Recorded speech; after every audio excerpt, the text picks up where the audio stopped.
God didn't wait for us to climb out of the pit. He descended into it, lifted us up, and gave us a new name. From the very beginning, God's desire has been to dwell with man, not from a distance, but intimately and eternally.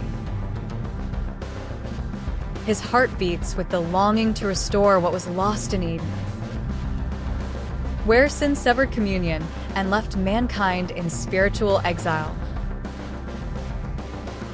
Yet even in the garden, a redemptive whisper echoed through the curse. A promise of deliverance, fulfilled through the Lamb slain before the foundation of the world.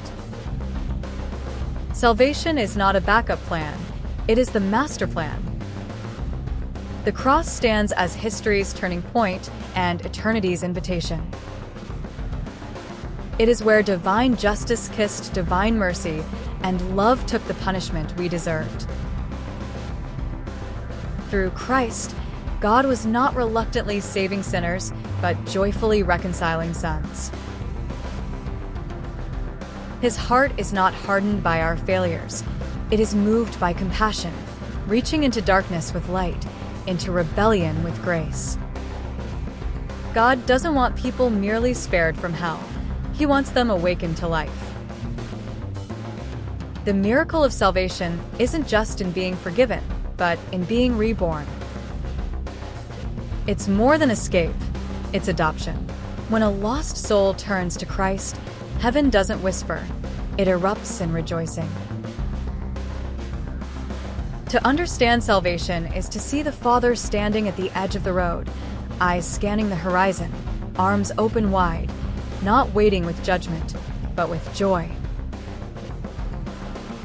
This is God's heart, not condemnation, but restoration, not reluctance, but relentless love. God's heart for salvation. God desires relationship, not religion.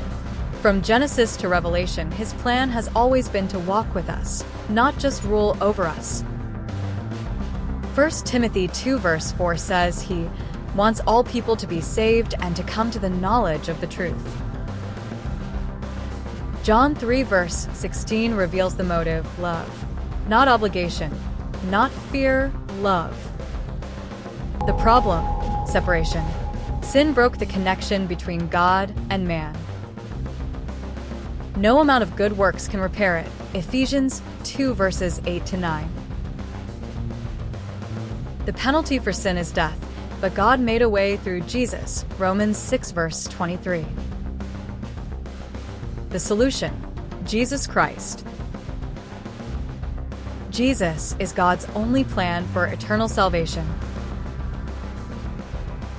He lived a sinless life, died in our place, and rose again to offer new life.